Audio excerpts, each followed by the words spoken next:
ਅੱਜ ਤੁਸੀਂ ਦੇਖ ਰਹੇ ਆ ਅੱਜ ਅਸੀਂ ਪੰਜਾਬ ਲੋਕ ਕਲਾ ਚੰਡੀਗੜ੍ਹ ਕੋਲੋਂ ਇੱਥੇ ਆਏ ਆ ਔਰ ਇਹ ਹੜ੍ਹ ਪੀੜਤ ਇਲਾਕਾ ਆ ਔਰ ਬਹੁਤ ਹੀ ਇਫੈਕਟਡ ਏਰੀਆ। ਤੁਸੀਂ ਦੇਖੋਗੇ ਇੱਥੇ ਘਰ ਹੁੰਦੇ ਸੀ, ਖੇਤ ਹੁੰਦੇ ਸੀ ਜਿਹੜੇ ਕਿ ਹੁਣ ਬਿਲਕੁਲ ਖਤਮ ਹੋ ਚੁੱਕੇ ਆ। ਅੱਜ ਅਸੀਂ ਪੰਜਾਬ ਲੋਕ ਕਲਾ ਦੇ ਸਹਿਯੋਗ ਦੇ ਨਾਲ ਸਾਰੇ ਮੈਂਬਰ ਜਿਹੜੇ ਸਹਾਇਤਾ ਕਰਨ ਵਾਸਤੇ ਐਗਜ਼ੀਬਿਸ਼ਨ ਲਾਈ ਸੀ। ਉਹਦੇ ਵਿੱਚ ਜਿਹੜਾ ਆਰਟ ਵਰਕ ਸੇਲ ਹੋਇਆ ਉਹਦਾ ਜੋ ਵੀ ਪੈਸਾ ਬਣਿਆ ਉਹ ਅਸੀਂ ਹੜ੍ਹ ਪੀੜਤਾਂ ਦੇ ਜੈਸੇ ਕਿ ਜਿੱਦਾਂ ਕਿ ਸਾਡੇ ਪ੍ਰਧਾਨ ਸਾਹਿਬ ਗੁਰਦੀਪ ਧੀਮਾਨ, ਸੁਮਿਤ ਬੁਆ ਤੇ ਹੋਰ ਸਾਰੇ ਮੈਂਬਰ, ਵਾਸੂਦੇਵ ਜੀ ਬੈਠੇ ਨੇ ਇੱਥੇ ਆਏ ਹੋਏ ਨੇ, ਠੀਕ ਹੈ ਜੀ। ਉਹ ਸਾਰੇ ਮੈਂਬਰ ਇੱਥੇ ਨੇ ਔਰ ਅੱਜ ਇਕੱਠੇ ਹੋ ਕੇ ਅਸੀਂ ਇਹਨਾਂ ਦੀ ਹੈਲਪ ਕਰਨ ਵਾਸਤੇ ਆਏ ਹਾਂ। ਸੋ ਪਰਮਾਤਮਾ ਚੜ੍ਹਦੀ ਕਲਾ ਰੱਖੇ ਇਹਨਾਂ ਨੂੰ ਇਸ ਤਰਾਸਦੀ ਦੇ ਨਾਲ ਲੜਨ ਦਾ ਬਲ ਬਖਸ਼ੇ। ਜਾਣਦੇ ਜੀ ਪਿਛਲੇ ਦਿਨਾਂ ਵਿੱਚ ਹੜ੍ਹ ਨਾਲ ਬਹੁਤ ਨੁਕਸਾਨ ਹੈ ਪੰਜਾਬ ਦੇ ਵਿੱਚ।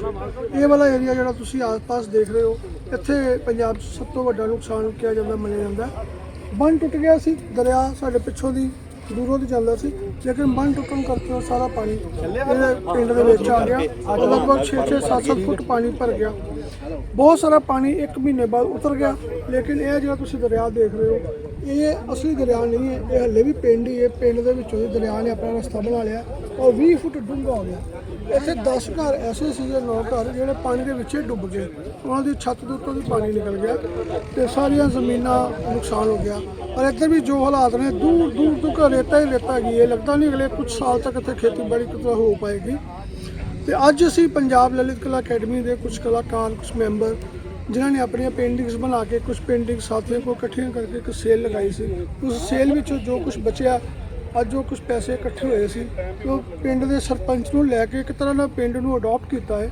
ਤੇ ਜਿਹੜੇ 10-12 ਘਰ ਬਿਲਕੁਲ ਹੀ ਡੁੱਬ ਗਏ ਨੇ, ਉਹਨਾਂ ਨੂੰ ਕੁਝ ਮਾਲੀ ਮਦਦ ਕਰਨ ਬਾਰੇ, ਔਰ ਹੋਰ ਜਿਹਨਾਂ ਦਾ ਨੁਕਸਾਨ ਹੋ ਗਿਆ 15-20 ਘਰ ਹੋਰ ਨੇ, ਕੁੱਲ ਮਿਲਾ ਕੇ 30-40 ਘਰਾਂ ਦੇ ਬਾਰੇ ਕੁਝ ਨਗਦ ਦੇਣ ਵਾਸਤੇ, ਕੁਝ ਉਹਨਾਂ ਦੀ ਹੋਰ ਜਿਸ ਤਰ੍ਹਾਂ ਹੈਲਪ ਹੋ ਸਕਦੀ, ਉਹਦੇ ਲਈ ਪੰਜਾਬ ਲਲਿਤ ਕਲਾ ਅਕੈਡਮੀ ਚੰਡੀਗੜ੍ਹ ਦੇ ਸਾਰੇ ਮੈਂਬਰ ਇਕੱਠੇ ਹੋਏ ਸੀ।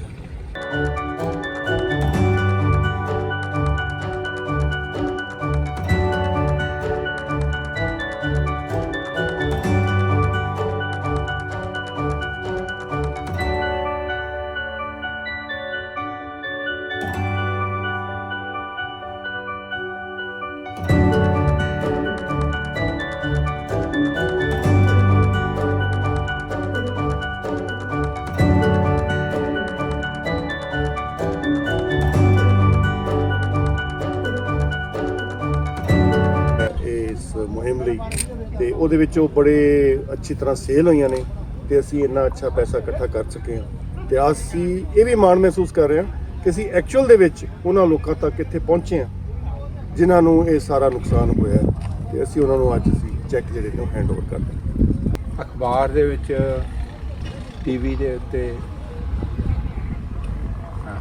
ਜਾਂ ਸੋਸ਼ਲ ਮੀਡੀਆ ਦੇ ਉੱਤੇ ਕੋਈ ਚੀਜ਼ ਦੇਖ ਲੈਣੀ ਔਰ ਹਮਦਰਦੀ ਜਤਾ ਲੈਣੀ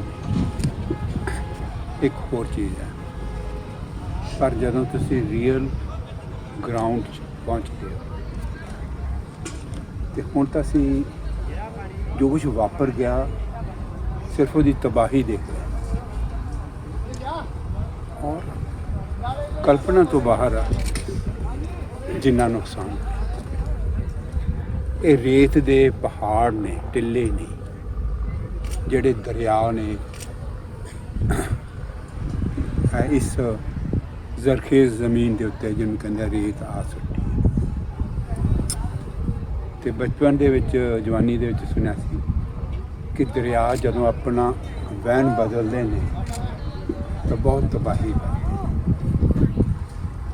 ਤੇ ਉਹ ਤਬਾਹੀ ਮੈਂ ਤੇ ਆਪਣੀ ਜ਼ਿੰਦਗੀ 'ਚ ਮੈਂ ਕੋਈ 81 ਸਾਲ ਦਾ ਪਹਿਲੀ ਦਫਾ ਤੋ ਅਸੀਂ ਅਰਦਾਸ ਕਰ ਸਕਦੇ ਹਾਂ। ਤੋ ਇਹ ਅਮਾਊਂਟ ਤਾਂ ਉਸ ਹਿਸਾਬ ਸੇ ਕੁਝ ਵੀ ਨਹੀਂ ਜੋ ਅਸੀਂ ਕਰ ਰਹੇ ਹਾਂ, ਪਰ ਸਾਡਾ ਜਿੱਦਾਂ ਕਲਾਕਾਰਾਂ ਦਾ ਜਿੰਨਾ ਉਪਰਾਲਾ ਉਸ ਹਿਸਾਬ ਸੇ, ਔਰ ਮੈਂ ਇਸ ਟੀਮ ਨੂੰ ਔਰ ਗੁਰਦੀਪ ਧੀਮਾਨ ਨੂੰ ਔਰ ਮੈਡਮ ਬੈਂਸ ਨੂੰ ਔਰ ਜਿਹੜੇ ਵੀ ਨਾਲ ਰਹੇ ਨੇ ਉਹਨਾਂ ਸਾਰਿਆਂ ਨੂੰ ਇਸ ਗੱਲ ਦਾ मैं मेरी मन अंदर पूरी प्रशंसा कि ये उपराला इन्होंने जोड़ा किया वो बहुत ही शलाघायोग है।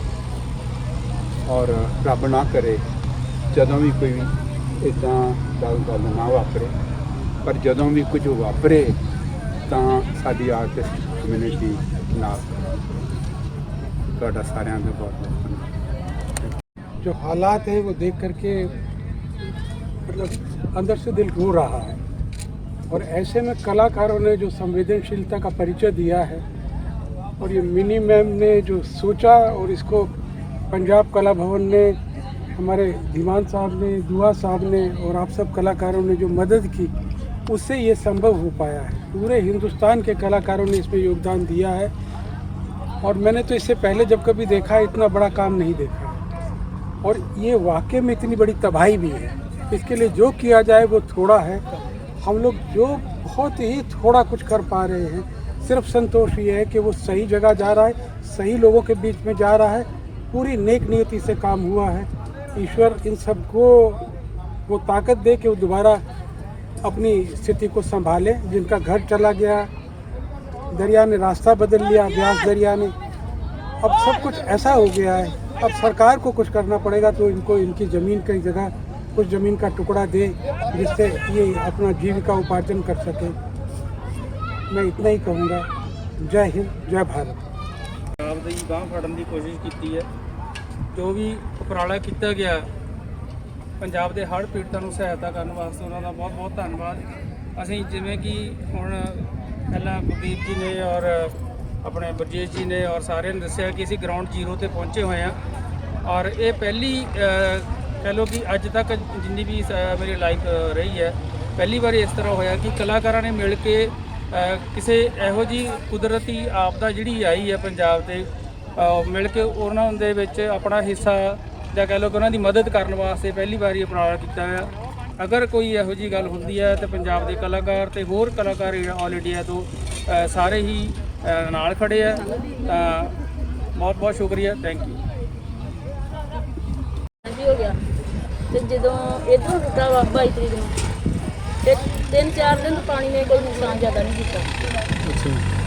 ਤੇ 25 ਤੋਂ ਬਾਅਦ ਉਹਨੇ ਇੰਨਾ ਨੁਕਸਾਨ ਕੀਤਾ ਵਾ ਵੀ ਸਾਨੂੰ ਘਰੇ ਖਲੋਣਾ ਵੀ ਔਖਾ ਹੋ ਗਿਆ। ਨਹੀਂ ਕੁਝ ਇਸ ਤਰ੍ਹਾਂ ਵੀ ਹੋਇਆ ਜਦੋਂ ਤੁਸੀਂ ਰਾਤ ਬਰਾਤੇ ਸੁੱਤੇ ਹੋਏ ਹੋ, ਪਾਣੀ ਇੱਕਦਮ ਆ ਗਿਆ? ਨਹੀਂ ਰਾਤ ਇਸ ਤਰ੍ਹਾਂ ਦਾ ਤਾਂ ਨਹੀਂ ਕੋਈ ਹੋਇਆ? ਨਹੀਂ, ਰਾਤ ਬਰਾਤੇ ਸੁੱਤੇ ਹੋ ਪਾਣੀ ਨਹੀਂ ਆਇਆ। ਪਾਣੀ ਮਤਲਬ ਦੇਖੀ ਆਇਆ ਜ਼ਿਆਦਾ ਆ ਗਿਆ। ਹਾਂਜੀ, ਦੇਖਦੇ ਪਾਣੀ ਆਇਆ। ਬੰਨ ਟੁੱਟ ਗਿਆ ਸਾਡੇ ਸਾਹਮਣੇ। ਬੰਨ ਟੁੱਟਣ ਦੀ ਵਜ੍ਹਾ ਨਾਲ ਸਾਡੇ ਘਰਾਂ ਨੂੰ 2 ਦਿਨ ਸੱਟ ਨਹੀਂ ਪਈ। ਤੀਜੇ ਦਿਨ ਜਦੋਂ ਪਾਣੀ ਪਿੱਛੋਂ ਜ਼ਿਆਦਾ ਵੱਧ ਗਿਆ ਫਿਰ ਸਾਡੇ ਘਰ ਨੂੰ ਸੱਟ ਪੈ ਕੇ ਰੋੜਨਾ ਸ਼ੁਰੂ ਹੋ ਗਿਆ ਘਰ। ਫਿਰ ਅਸੀਂ ਸਾਰਿਆਂ ਨੂੰ ਭੈਣ ਭਰਾਵਾਂ ਨੂੰ ਫੋਨ ਖਾਣ ਲਾ ਕੇ, ਇਹ ਮੇਰੀ ਨੌਂ ਪਾਰ ਚੱਲ ਗਈ, ਪਹਿਲਾਂ ਬਚਾਉਣ ਵਾਲਾ ਸੀ। ਇਹਨਾਂ ਨੇ ਫੋਨ ਲਾਇਆ ਵੀ ਸਾਡਾ ਘਰ ਉੱਡਾ ਜਾਂਦਾ, ਸਾਡੇ ਘਰੇ ਜਾਓ, ਸਾਡੀ ਹੈਲਪ ਕਰੋ।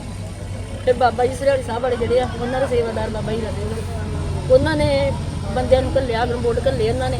ਸਾਡੇ ਸਰਪੰਚ ਸਾਹਿਬ ਗੁਰਮੀਤ, ਪਰਮਜੀਤ, ਉਹ ਦੋਵੇਂ ਭਰਾ ਆਏ। ਉਹਨਾਂ ਨੇ ਸਾਡਾ ਸਮਾਨ ਜਿੰਨਾ ਕੱਢਿਆ ਗਿਆ ਉਹਨਾਂ ਕਢਵਾਇਆ, ਜਿਹੜਾ ਕੁਝ ਵਿੱਚ ਰਹਿ ਗਿਆ ਉਹ ਰੁੜ ਗਿਆ। ਇੱਕ ਪਾਸੇ ਦਾ ਘਰ ਸਾਡਾ ਰੁੜਨਾ ਸ਼ੁਰੂ ਹੋਇਆ, ਰੁੜਦਾ ਰੁੜਦਾ ਸਾਰਾ ਰੁੜ ਗਿਆ। ਸਾਰਾ ਸਮਾਨ ਨਹੀਂ ਸਾਡੇ ਕੋਲ ਕੱਢਿਆ ਗਿਆ। ਤੁਸੀਂ ਉੱਥੋਂ ਦੀ ਫਿਰ ਕਿਵੇਂ ਆਏ, ਕਿਵੇਂ ਇੱਧਰ ਅਗਨ ਬੋਟ ਤੇ? ਅਗਨ ਬੋਟ ਤੇ, ਜਿਹਨੂੰ ਮਤਲਬ ਮੋਟਰ ਵਾਲੀ ਬੋਟ ਕਹਿੰਦੇ? ਹਾਂਜੀ, ਮੋਟਰ ਵਾਲੀ ਬੋਟ। ਮੁੜ ਕੇ ਜਿਹੜੀ ਵਾਸ ਨਾਲ ਜਿਹੜੀ ਚਲਾਈ ਜਾਂਦੀ ਉਹ ਸਾਡੇ ਘਰੇ ਨਹੀਂ ਜਾਂਦੀ। ਇੰਨੇ ਘਰ ਨੂੰ ਸੱਟ ਹੋ ਗਈ। ਫਿਰ ਪਹਿਲਾਂ ਇੱਕ ਕਾਲੂ ਦਾ ਘਰ ਡਿੱਗਾ।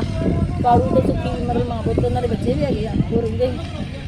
ਉਹਨਾਂ ਦੇ ਘਰ ਤੋਂ ਬਾਅਦ ਸਾਡੇ ਘਰ ਨੂੰ ਸਿੱਧੀ ਸੱਟ ਹੋ ਗਈ। ਸਾਡਾ ਘਰ ਡਿੱਗਾ, ਲਾਗੇ ਸਾਡੇ ਰਹਿੰਦੇ ਸੀ ਮਤਲਬ ਬੱਚਿਆਂ ਦੇ ਚਾਚੇ ਤਾਏ, ਉਹਨਾਂ ਦੇ ਘਰ ਡਿੱਗੇ।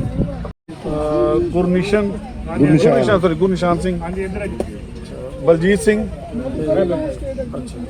ਪ੍ਰਗਟ ਸਿੰਘ, ਮੇਜਰ ਸਿੰਘ,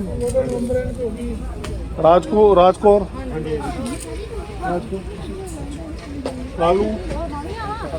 ਕਾਲੂ ਹੈ ਜੀ।